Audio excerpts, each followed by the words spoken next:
is chrchie. I am a lizard VTuber who lives with 2 lizards and also 2 cats and a bunch of other critters. Today I'm gonna be doing something kind of different, which is a reaction to a content creator's content. I am looking at more PARZ, who makes content on Australian wildlife. So I haven't seen anything by this creator before, so I'm really excited to get into it and I hope you enjoy. Today we're gonna be reacting to the toad that broke Australia. Let's get into it. I've never watched anything before from this creator, but I'm very excited because I love wildlife and yeah. Australia is home to some of the deadliest animals on the planet. But what if I told you there's one creature they all fear?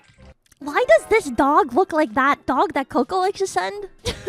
An invasive species, millions strong, wiping out native animals that we are locked in combat with to this very day. What kind of vile beast is capable of spreading such reckless hate? The answer is... Who's that? Frog! Is this fat fucking toad? Am I crazy or I've never seen a toad this big, like in my whole life, actually. Yeah, that's a big toad. I'm like, is this photoshopped? Because it's a really fat fucking toad. He's just like me, boy's jacked. But how did this war begin? Well, to answer your question, we're gonna have to go way back. The year is 1866. We are in the land down under, and our story begins the same way many tragedies do. With the British. You see, having gone hippity-hoppity, your ancestral home is now my property around 90 years back, the Brits were in full swing, rampantly colonising the country. And part of that included agriculture. The swarm shall pay. What did I do? Now, they brought with them many crops, but the important one in this story is sugarcane. Sugar was valuable, not only for trade, but also because, well, the fucking tea isn't going to sweeten itself, is it? But you see, sugarcane only grows in the heat, which ruled out the south of the country. It also likes humid environments, which ruled out Western Australia, which left them with one option. And so, the cane farmers loaded up their first Stardew Valley save in Queensland in 1866. But the farmers ran into an issue. You see, Queensland is home to these nifty little bugs called Dermalopida albahertum. These are native beetles that hit Beetles.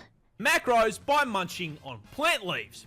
So when cane farmers joined the Queensland Minecraft server and set up a f***ing Hermitcraft-sized farm, the beetles were in heaven and set to work demolishing the plant leaves. Now, funnily enough, the adult bugs weren't actually the problem. Sugarcane leaves hold all value. But the problem is that with such an abundant food source, the bugs started multiplying, laying their eggs around the base of the plants. These eggs hatched into larvae. I have a soft spot for larvae. They're like kind of cute and adorable. But I do understand why maggots and things like that give people the ick. Grown-ups, these little worms don't eat the leaves. They eat the roots. And so the sugarcane starts getting absolutely fucking spit roasted. And the farmer... Isn't this bamboo? Is this Minecraft bamboo? It's like when I saw the bamboo when I was playing Minecraft. Oh wait, this is sugarcane? There's actual sugarcane in Minecraft? Can do nothing but watch as sugarcane yield plummets through the floor along with their profits. This whole situation really pissed off the farmers, who banded together. So did they know that there were these beetles before? Obviously not, right? That's why they went there and decided to grow their sugarcane there? I guess they found out. Went to the Australian government and told them to fucking fix it. Sir, a horde of creatures is destroying the cane fields. And so the Queensland government founded the Bureau of Sugar Experimentation Stations. the heck? It sounds made up, but like, I guess back then it was, you know, the crop. They were trying to get this to work because sugar was like a newer invention. And well, now you see that sugar has taken over a lot of the food industry, so. Or the BSES in 1900. The BSCS. This team of crack scientists then immediately set out trying to solve the very same issue every single Factorio player faces. This place is covered in bugs. They are breaking It's exactly like that, huh? How do I violently slaughter the local wildlife in order to expand capitalism and my profit margins? The BSES pondered this question for 25 fucking years. Jesus. They tried spraying chemical insecticides. Didn't work. They tried injecting insecticides into the soil. Didn't work. They tried releasing the fucking cordyceps fungus. And it still didn't work. They were trying to make zombie beetles. Then, one day in the office, while pondering this question, someone had an idea. Okay, we are Never trust anyone in an office in front of a whiteboard. That's my take on this. getting outmaneuvered by the cast of Bug's Life. Someone in this office, please give me anything. What about cane toads? What? Cane toads. Those big fucking fat things that exist in the cane fields in Hawaii. I mean, it's a frog. They eat bugs. We just introduce an invasive species to fix a problem caused by an invasive species. I mean, what could possibly go wrong? This is literally corporate. This is corporate life. This is corporate life. There's no better representation of corporate life. This is And corporate so, life. in June of Yeah, 1936, corporal maxing. 2,400 I'm an ideas brave guy. cane divers were deployed to the fields to deal with the arthropod menace. But there's just one small issue. Cane toads were fucking dog shit. Yeah, funnily enough, big, fat, slow, ground-dwelling toads were not exactly the smartest solution to deal with beetles that spend the majority of their adult life 6 meters off the fucking ground. Oh, the poor toad. On top of that, cane toads don't dig for food either, so they didn't eat the larvae. Now this all sounds like information that should have come up during the research and study phase of the plan. This, however, implies that there was a research and study phase. There's a whole department. They're looking for solutions for allegedly 25 years. What? Ew, like, oh, this is so corporate. Like, just getting paid to, like, say stupid shit. You're right. You're right. The BSES did not conduct a single fucking study on environmental impact before releasing an army of cane toads. Are you fuck? They were laundering money. Yeah, they were putting dollar bills in the cane toads. Complete absence of brain cells caused a rather spectacular domino effect of ecological fuck-ups, and it's going to teach you a valuable lesson about invasive species. You see, while the cane toads barely ate what they were supposed to, they did eat. And as incredibly large omnivorous toads, they ate practically anything they could fit into their mouths. Rats, mice, Lizard.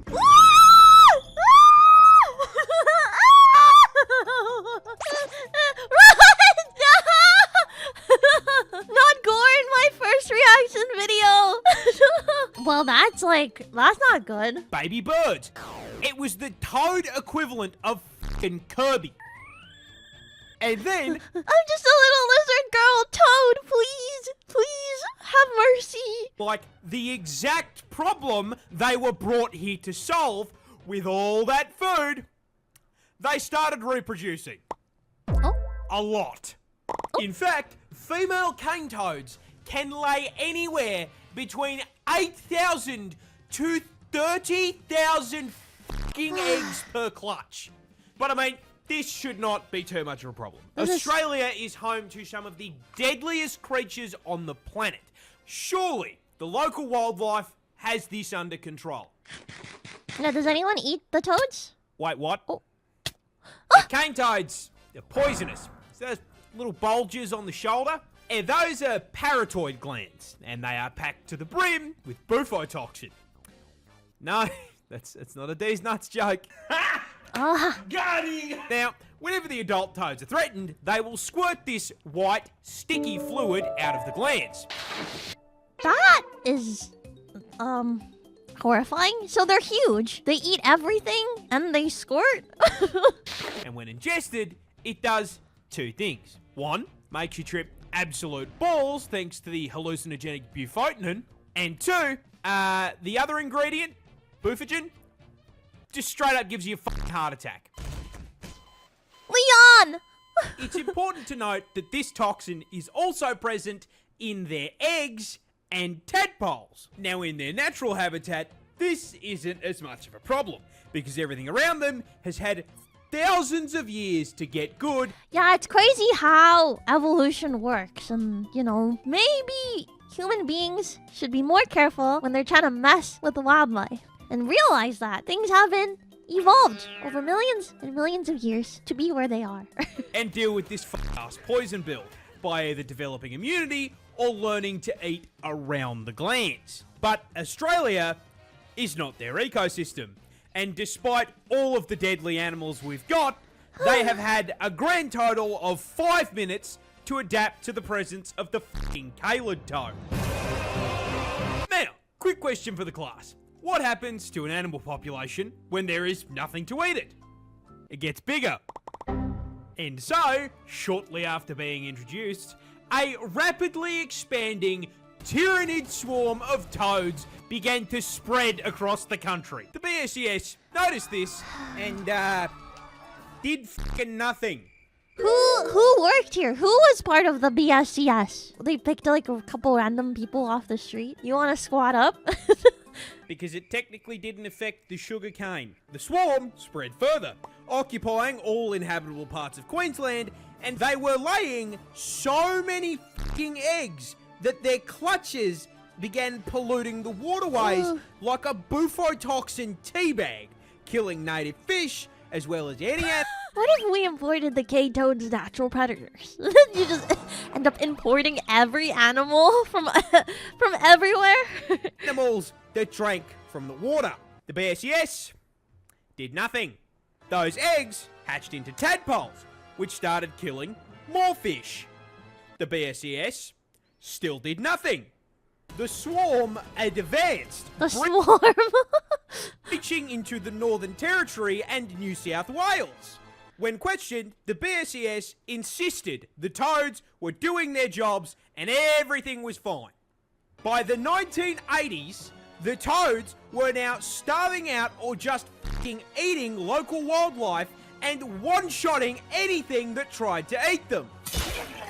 And considering, at this point, there were 5 fucking million of them, that happened a lot. So, with local wildlife being absolutely fucking decimated, the BSES was forced to acknowledge that maybe, just maybe, Listen, we fucked up. but, oh well, everyone makes mistakes. Nothing we can do about it. No! They left it for the government to clean up. Sir, a second Sometimes I just hate the world. I hate the world. I hate institutions. horde of creatures has escaped the cane field.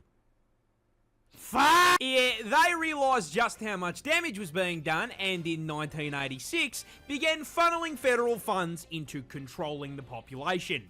They tried Nice. I love it when, you know, they like pay to do something that's supposed to solve something and then they have to pay again to solve the thing that they caused. That's awesome. trapping and physically removing the toads, but unless they had 5 million traps, that wasn't going to do shit. Biological warfare was proposed in the form of releasing viruses and parasites, but was shot down. This is horrifying! Like, they're just throwing everything into the wild out there. They did fungus, they're doing animals, they're doing viruses, they're doing bacteria. Because it would do just as much damage to the native wildlife. And so, the toad front continues to advance to this day. So where does that leave us? Short answer is kind of fucked. Cane toads now threaten a total of 75 native species, and they've even driven populations of animals like the northern quoll Oh no! What happened to this little baby? to complete extinction.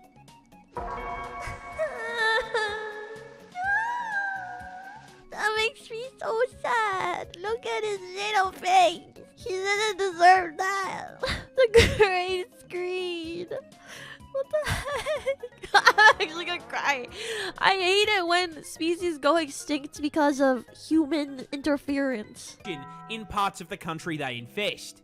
And with the population now sitting at 200 fucking million toads, that infestation is spreading, with predictions showing they will be fucking up ecosystems in 5 states in the near future. And given that they have amassed a population 10 times the size of the humans in Australia, the government has completely fucking abandoned the fight for eradication, switching focus to harm reduction, using bait toads covered in non-lethal but unpleasant substances to try to teach local wildlife that toad bad. On top of this, the government has encouraged the broader public to, just fucking kill the toads.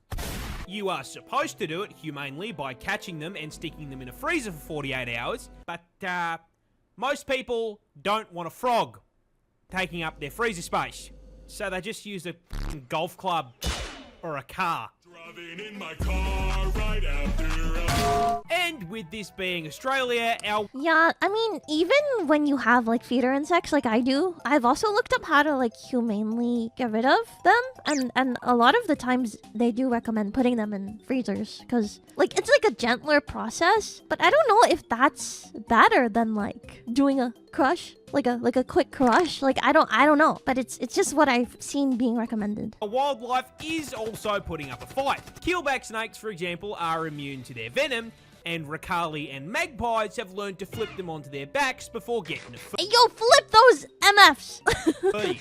Now, jokes aside, you want to know who I feel genuinely fucking awful for? The toads. They didn't ask for any of this shit. They just got dumped onto a random island and did their thing, and now they are being actively hunted. No. The assholes in this story are the BSES and the cane growers. Because It's always the humans. It's always the humans. It's always the humans. you may be thinking, why were they allowed to do this shit in the first place?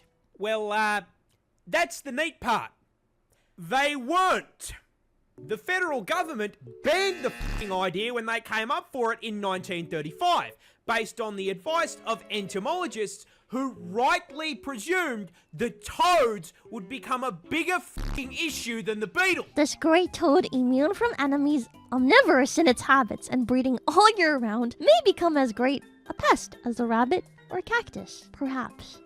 But the BSES and the cane growers lobbied to have the Literally, who are these people? ban lifted in 1936. We are stuck Frogat.